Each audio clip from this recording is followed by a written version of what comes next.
নমস্কার বন্ধুরা, মিটমিরা চ্যানেলে আপনাদের সকলকে জানাই স্বাগতম। আশা করি আপনারা সকলে ভালো আছেন। তো আসুন, আজকে আপনাদের জন্য নিয়ে এসেছি নতুন একটি রেসিপি। আজকের রেসিপি হলো আমার কাতলা মাছের ভাপা। তো কাতলা মাছের ভাপা করার জন্য আমি এখানে পেটির মাছ নিয়েছি 6 পিস। আপনারা চাইলে এই রান্নাটি গাদার মাছ দিয়েও করতে পারেন। তো আমি আজকে পেটির মাছ দিয়েই করে দেখাবো। অনেকেই বলে চিংড়ি মাছ আর ইলিশ মাছ ছাড়া অন্য কোনো মাছ ভাপা করলে নাকি একটু আষ্টে গন্ধ লাগে। তো আজকে আমি একটা প্রসেসে রান্নাটা করে দেখাবো, যেই প্রসেসে করলে একদমই আপনাদের কোনো আষ্টে গন্ধ লাগবে না। তো তার জন্য আমার যা যা উপকরণ লাগবে আমি এখানে গুছিয়ে নিয়েছি। এখানে নিয়েছি 6 পিস মাছের জন্য 2টো মাঝারি সাইজের পেঁয়াজ কুচি, আর নিয়েছি ছোট 2 চামচ কালো সর্ষে আর পোস্ত, আর লাগবে আদা রসুন বাটা। তো প্রসেসিংটা আমি শুরু করছি। প্রথমে আমি মাছটাকে নুন হলুদ মাখিয়ে নেব, মাখিয়ে রেখে দিতে হবে। দিয়ে দিচ্ছি 1 চামচ হলুদ গুঁড়ো, আর দিয়ে দিচ্ছি নুন পরিমাণ মতো।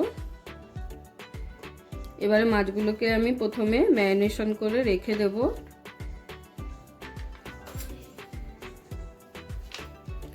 তো মাছটা ম্যারিনেশন করে দেওয়া হয়ে গেছে। এবারে আমি চলে যাব পরের প্রসেসে। প্রথমে একটি মশলা রেডি করে নেব। তো এখন আমি একটি মশলা রেডি করে নেব, যেই মশলাটা দিলে মাছের যে আষ্টে গন্ধটা সেটা কিন্তু চলে যাবে। তো তার জন্য আমি এখানে একটি কড়াই নিয়ে নিয়েছি। কড়াইতে দিয়ে দিচ্ছি একটু সর্ষের তেল।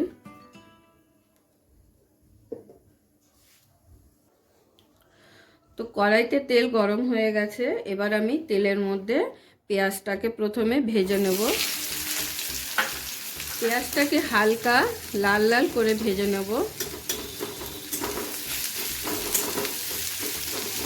পেঁয়াজটা যাতে তাড়াতাড়ি নরম হয়ে যায়, তো তার জন্য আমি দিয়ে দিচ্ছি সামান্য পরিমাণে একটু নুন।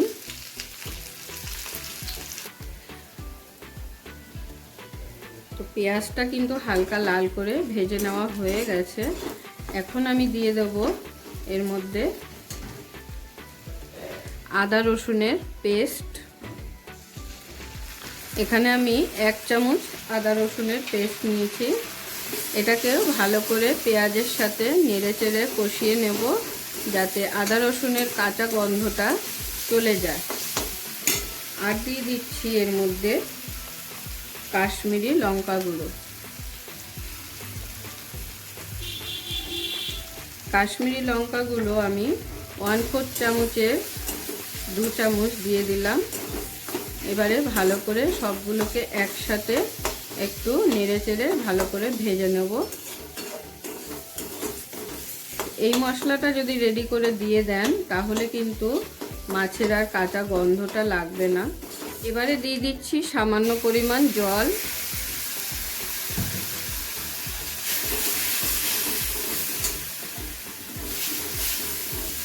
কিছু সময় ধরে আমি পেঁয়াজের সাথে আদা রসুনটাকে ভালো করে কষিয়ে নিলাম। একটু জলও দিয়ে দিলাম যাতে ভালো করে কষে যায় আর কাঁচা গন্ধটা চলে যায় আদা রসুন বাটা। তো আমার কষিয়ে নেওয়া হয়ে গেছে।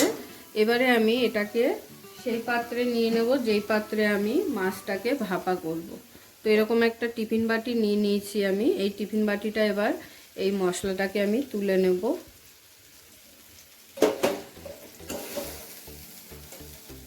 তো এবারে আমি আরও একটি মশলা রেডি করে নেব।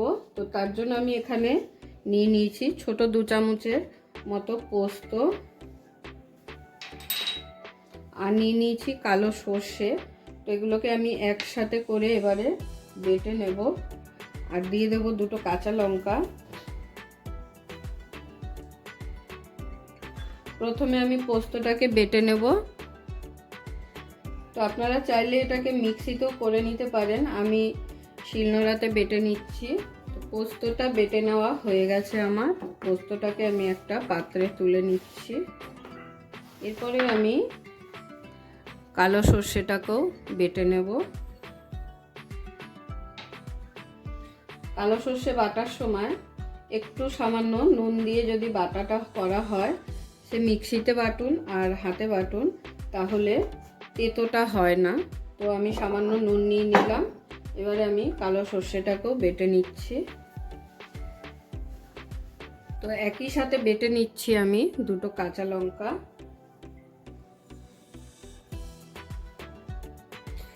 তো সমস্ত বাটা আমার রেডি হয়ে গেছে।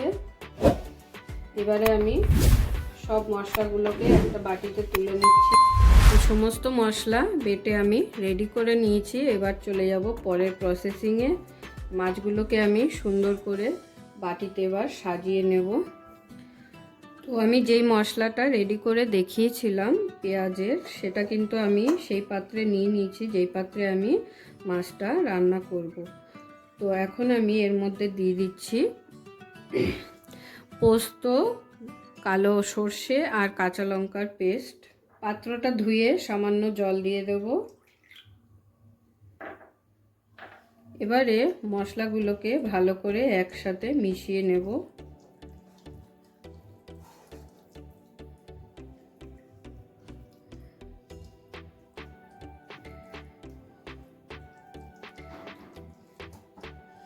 পেঁয়াজ ভাজার সময় যেহেতু আমি নুন দিয়েছিলাম আর সর্ষে বাটার সময়, তো কতটা কি নুন হয়েছে জানি না, ওই জন্য আমি একবার চেক করে নেব পরে। এবারে আমি এর মধ্যে দিয়ে দেব ম্যারিনেশন করে রাখা মাছগুলো।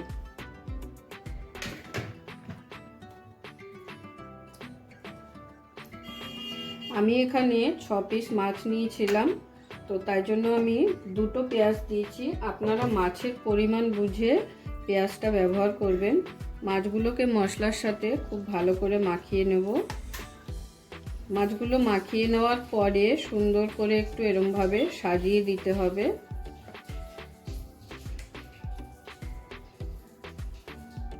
এরপর দিয়ে দিচ্ছি আরও একটু জল।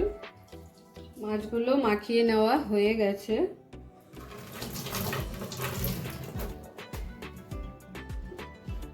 এরপর দিয়ে দেবো ওপর দিয়ে একটু কাঁচা সর্ষের তেল, আর দিয়ে দিচ্ছি কটা কাঁচা লঙ্কা চেরা।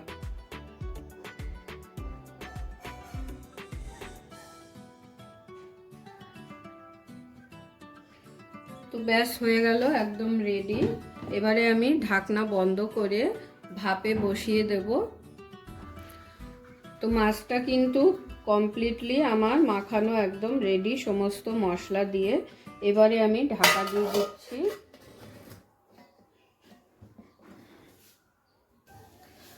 তো যে পাত্রে আমি মাছটাকে ভাপাবো সেটার মধ্যে আমি অলরেডি জল বসিয়ে ভালো করে ফুটিয়ে নিয়েছি। দেখতেই পাচ্ছেন জলটা ভালোভাবে বলক এসে গেছে। তো এইবারে আমি গ্যাসের ফ্লেমটাকে আস্তে করে দিয়ে মাছের বাটিটা এর মধ্যে বসিয়ে দেব।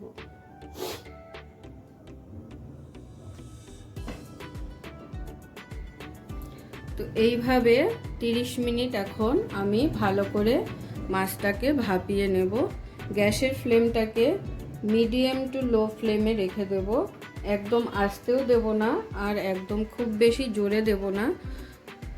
তো এবারে আমি ওপর দিয়ে একটা ঢাকনা দিয়ে চাপা দিয়ে দিচ্ছি। ভাপে ভাপে এইভাবে 30 মিনিট মাছটা সেদ্ধ হতে দেব। তো 30 মিনিট হয়ে গেছে আমার। এবারে আমি ঢাকনাটা খুলে বাটিটা তুলে নেব। বাটিটা তুলে নিয়েছি। এরপরে আমি বাটিটাকে খুলে একটু দেখিয়ে দেব আপনাদের।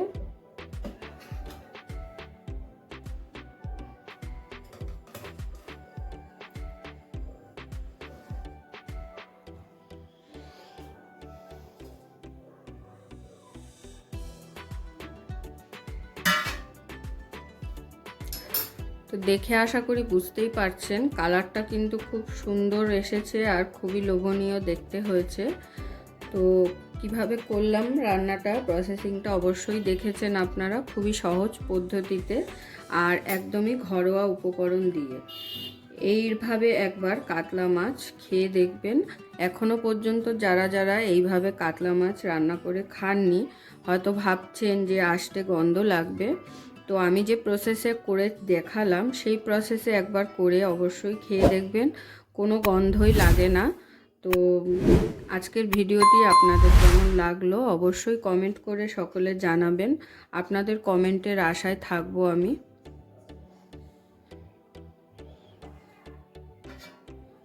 এই মাছটা কিন্তু আমি প্লেটে আর সার্ভ করে দেখালাম না আপনাদের, আমি এইভাবেই দেখিয়ে দিলাম।